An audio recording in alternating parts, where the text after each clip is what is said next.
Hello, Brian? Yes. Hi, Steve Newton here. Steve, how you doing, man? Can you hold on one second? I'll be right back. Sure.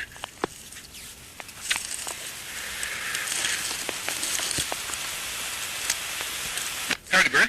Yeah, hold on one second. Let me go upstairs.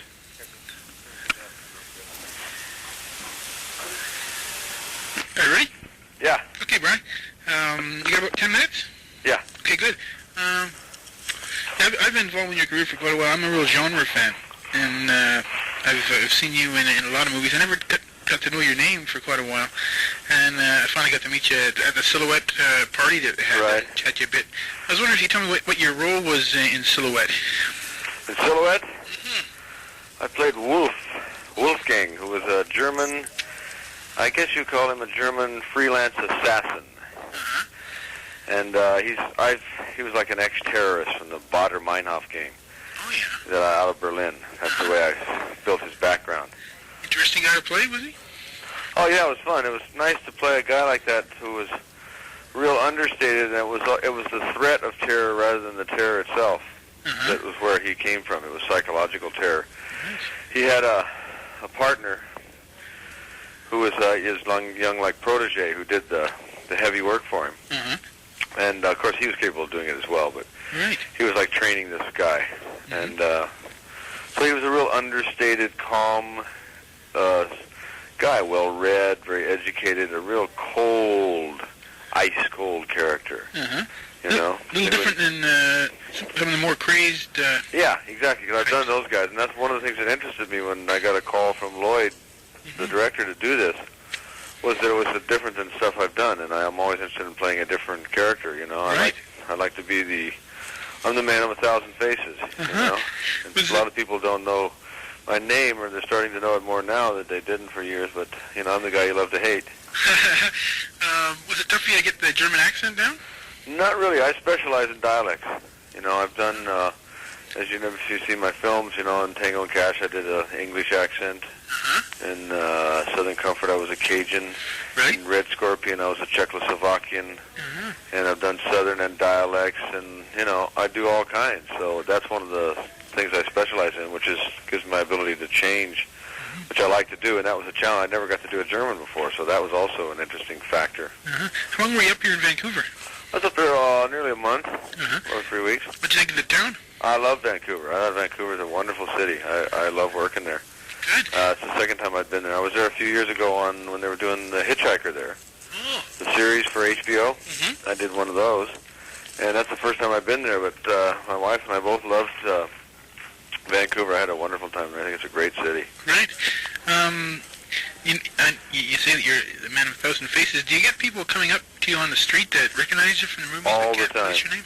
All the time. Ah. It was happening for years. I think it really started with Blade Runner. Uh-huh. Blade Runner became a cult film worldwide, and everywhere I've gone in the world, you know, I've gone to Europe to make films, in Africa and different places all over the United States, and everybody knows that film. Uh-huh. That film's it was voted this year the sci-fi of the 80s. Yeah, it's a heck of a film. I got my own copy. Yeah. It's you know, and that one's where it started, and then as, you know, as I go on from 48 Hours, and then the sequel and different things. So yeah, I'm recognized all the time in the street now. Does anybody want to beat you up for being such a nasty guy on That film? used to happen years ago when I used to play what I call the barnyard heavies, Ah. the more rural heavies, you know, and I was playing Southerners and rednecks, and I used to play Ku Klux Klan guys, and I'd get hate mail. I mean, I get mail from the people that were telling me I was doing a good job, you know, from the white supremacy people and stuff like that. Jeez.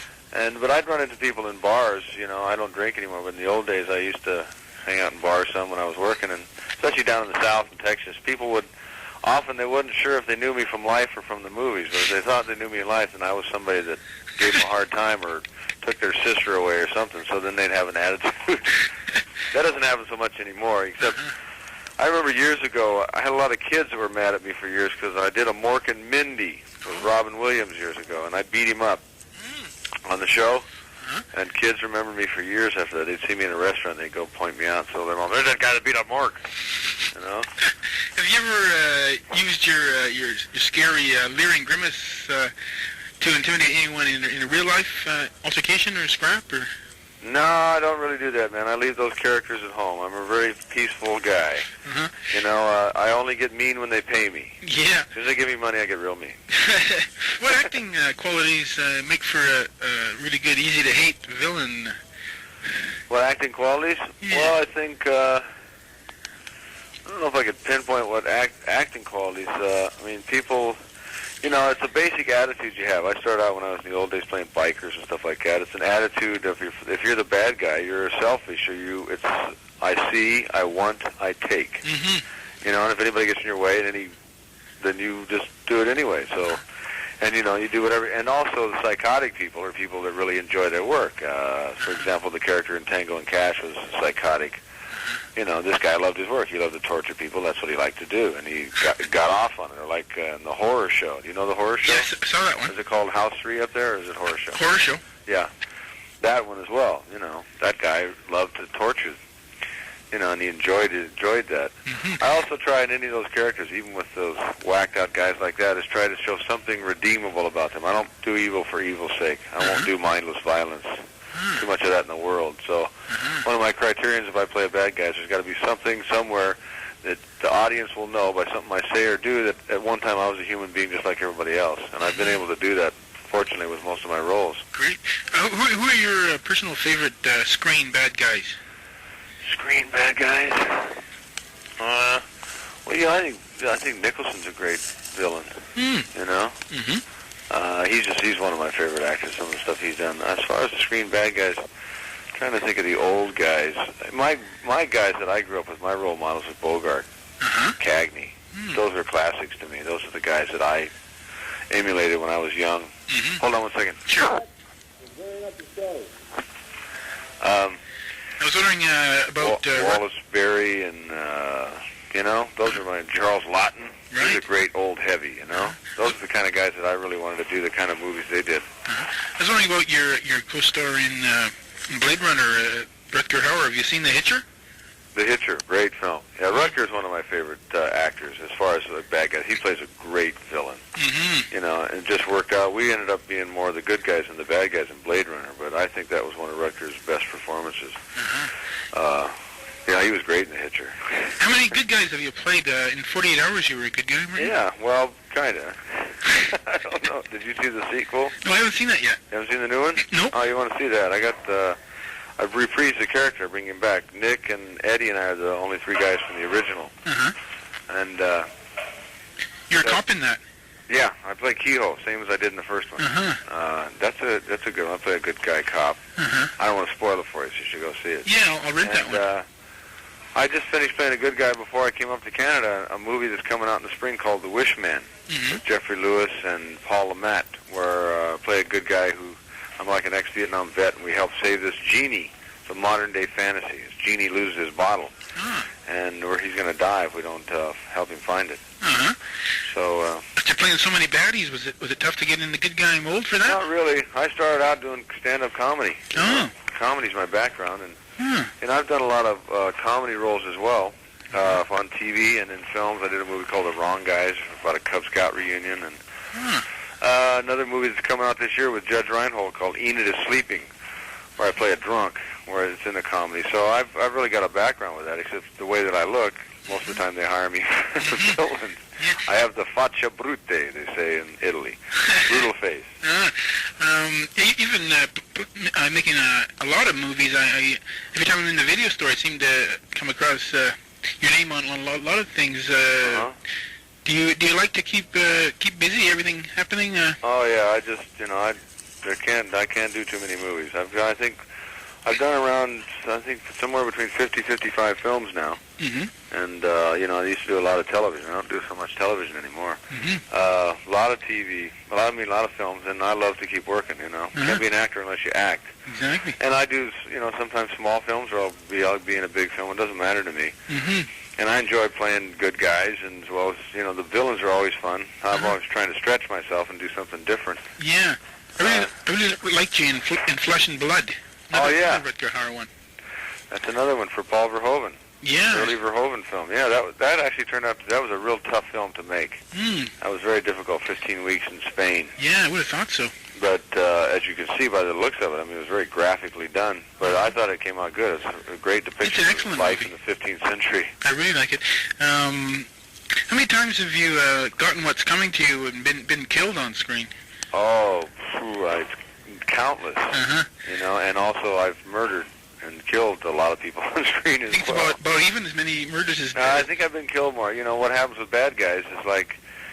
Movies have a basic moral lesson, you know. You do wrong and you pay the price somehow by the end of the film. You either get beat up, you get put in jail, or you get killed. So, I've been killed I've been boiled in oil in the enemy mine, and had my head ripped off by a freeway overpass in Crime Wave, and been shot and bludgeoned, and you know, just about any way you think of a demise, I've done it. Do you think the audience roots for you to get killed, or are they on your side in a bad game? I think they root for me to get killed sometimes because I'm being so horrible, and then sometimes they're on my side, like as in, I think they felt sorry for me when I got killed in Steel Dawn. You know that film? Patrick Swayze? Yeah, I've seen it in the video stores. You have? Uh-huh. Hold on one second, Steve. Sure.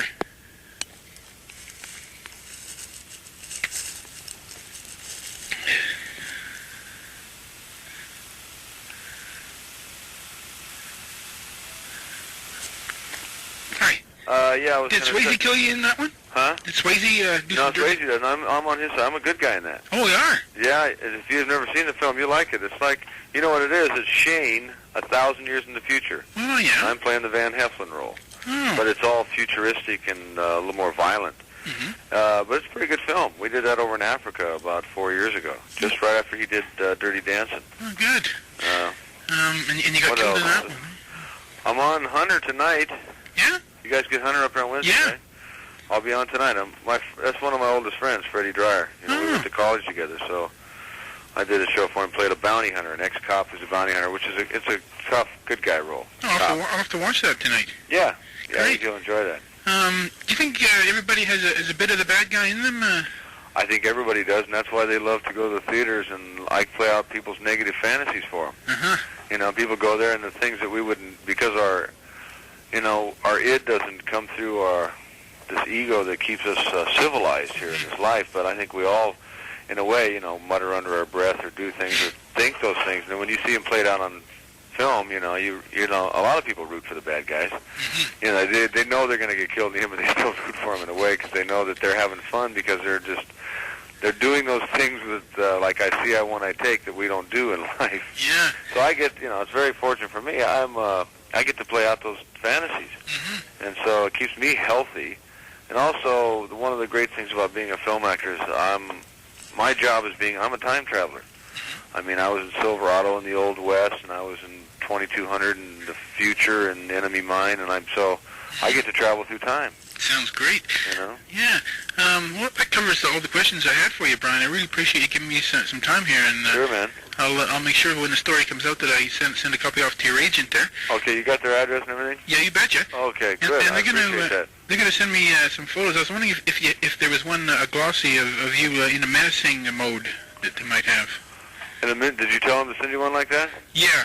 Yeah, they have. I have a standard bad guy. I have a couple of them. I'll have them send you whatever the bad guy ones they have. Great. Yeah, I definitely have a menacing one. You don't need to put that in for the article? I think so. Yeah. Yeah. Yeah, I have one. It's a basic headshot of me, but I got my mustache on them. But it's a guy that you wouldn't want to see in an alley. Sounds good. Sounds great. Okay, Brian. Well, thanks a lot again, eh? Okay, Stu. All Thank the best. you. See ya. Bye-bye. Bye.